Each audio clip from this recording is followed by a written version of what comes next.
I'm Heather from booktubes, and today is a read Taylor's version vlog style. So this is really just going to be about the album. It's not going to be about any books. So, if you're normally here for the romance content, I'll actually insert 2 books here, right?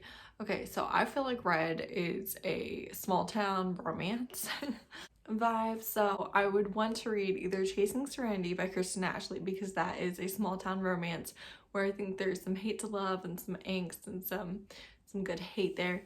Or today, Cate Wells released the Tyrant Alpha's Rejected Mate, and I feel like that shifter picked the wrong day to mess up because of the red vibes and the hate men place that we're going to be in. So okay, listen, I realize there are 19 million different clips in this video, but the reason why the Tyrant Alpha's Rejected Mate would be perfect for this album is because the tagline that is like the beginning of the synopsis is, "He rejected me and then he realized I'm the center of his world.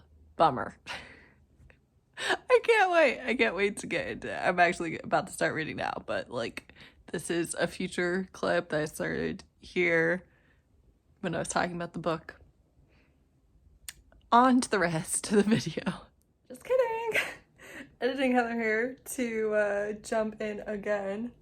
Listen, I stayed up until 2 o'clock in the morning, which I feel like I have mascara everywhere, you can tell, reading this book. It was so good.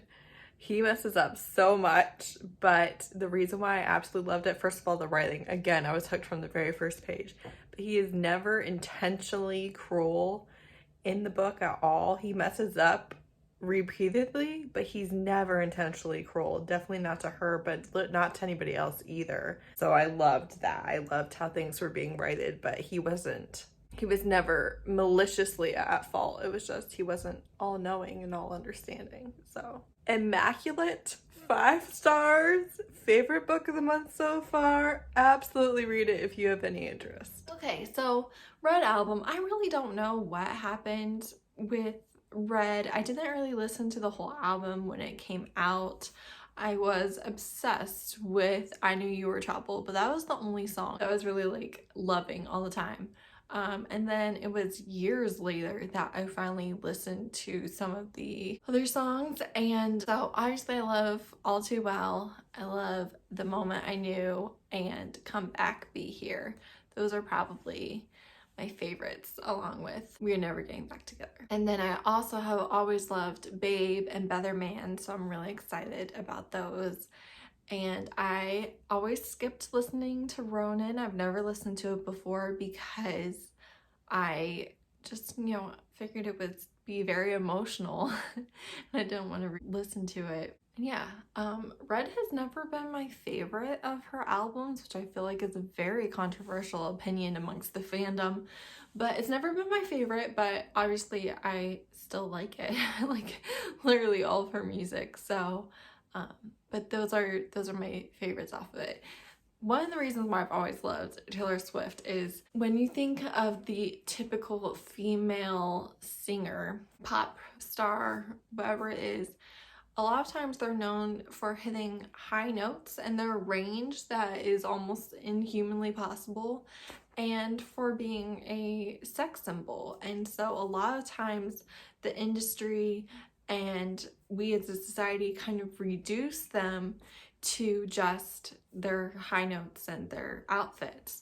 But Taylor Swift, well, I personally think that her voice is beautiful. She's not known for her high notes or her range or even for her voice in particular. She's known for her songwriting, which is not something that is achievable fame-wise, fandom-wise, for very many people. That's not what the majority of musical artists are going to be known for, especially not female artists, just because misogyny. So she's known for her songwriting and her kindness and her humor a lot of times, rather than just how she looks or what notes she can hit. And to me, not only has that kind of helped to open the way for other musical artists to take that path, and for people to not just dismiss them as this is not worthy, this isn't going to be popular enough. But also she did it when, I'm definitely not going to say that she's the only one ever, the first one ever, but certainly for her popularity level, and the first one that I personally was a fan of, who she wasn't known for all of the typical pop star reasons. Hi. Hi. Hi. I got that. Since my daughter interrupted. Also, I almost do, and we are never ever getting back together, obviously. Obviously, I knew that one back in the day and loved it. It's such a bop. So I'm basically going to throw this back to the beginning of my day, and I'll show you listening to all of the new to me songs, and that's really the whole video. So even before Taylor, we must start the day with coffee. Nothing happens before coffee, which if you are regular on my channel, you are well aware. It's 6:30 in the morning, and I'm going to listen to the Bolt songs, basically. If you are not aware, RONAN has content warnings for childhood cancer, childhood death. That's what it is about, and it is very sad and emotional. So if you're not in the place to listen to it, absolutely skip. I did cry, as you can see, and I think that not wanting to have to listen to it is totally fine. Okay, so that did not go well. The first song that I never listened to was RONAN because I knew it would make me cry, and I just never listened to it. So now I've listened to it, and I cried. Cried on the first song. Obviously, very emotional song, but yeah. I already cried. Hey, so my family came downstairs like as I was finishing Better Man, and I really like her version. I love the original version. I listen to it pretty regularly. It's on one of my playlists, but I really liked her version of it.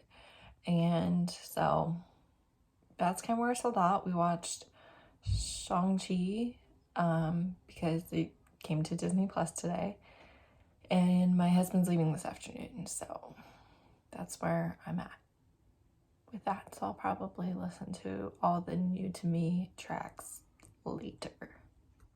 Okay, so I just got done listening to Nothing New, and I think that everybody knows that this is a true thing that happens, that the entertainment industry and or rich and powerful men replace you with the newer, shinier model of yourself.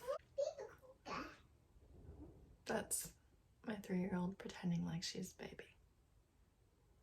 I think it's kind of a given that that would be a fear, and that obviously a lot of today's late teens, early 20s stars talk about how Taylor Swift was their influence, and it's just interesting to hear this recorded at this time where for most female singers their career would be over.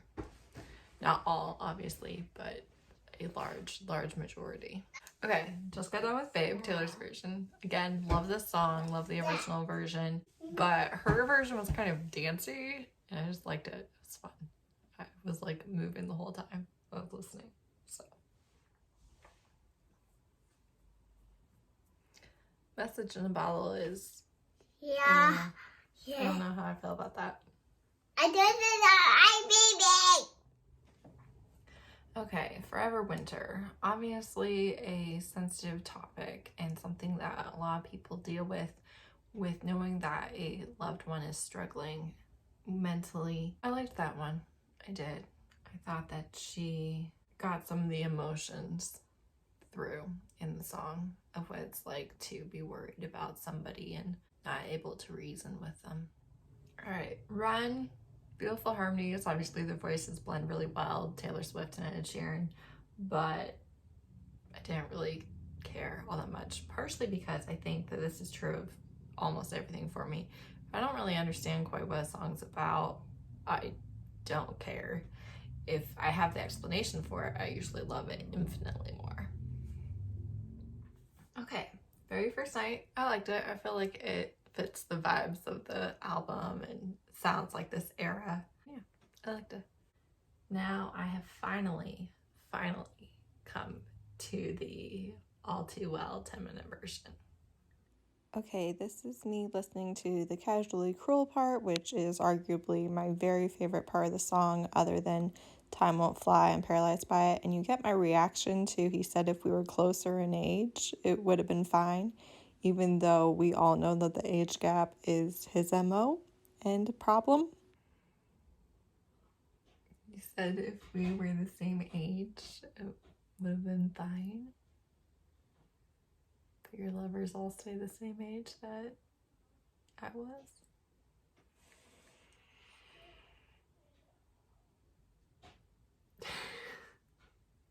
Wow.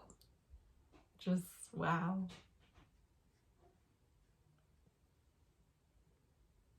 That was something. Okay, so I was just listening to songs on Spotify and got to one that I had accidentally skipped. So this one I skipped is I Bet You Think About Me. I skipped. So I'm gonna listen to it now with the lyric video. That was pretty good. That was pretty good. And you realized I'm harder to forget than I was to leave. This is me loving all the petty lines about organic shoes, etc., living for it. Okay.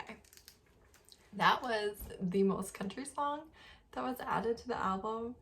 And it was also so petty. There were so many petty lines that I loved.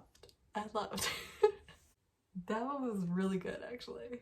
I really liked that one. It might be my favorite of the new additions, other than the 10-minute version, obviously, because sacrilege. I really like that one. I will check in after watching the All Too Well movie premiere. Okay, so I had a little bit of a hiccup, but the short film for All Too Well was amazing. It was brutal and tragic and really made you just, it gave me chills. I was like, oh, this is rough. But I thought it was really well done and filmed and everything. And I just really enjoyed it. So thanks for seeing all my reactions to the red stuff today. It was fun. And if you watch this video, thank you. And yeah, I'll be back talking about romance books on Tuesday. Thanks for watching. Bye.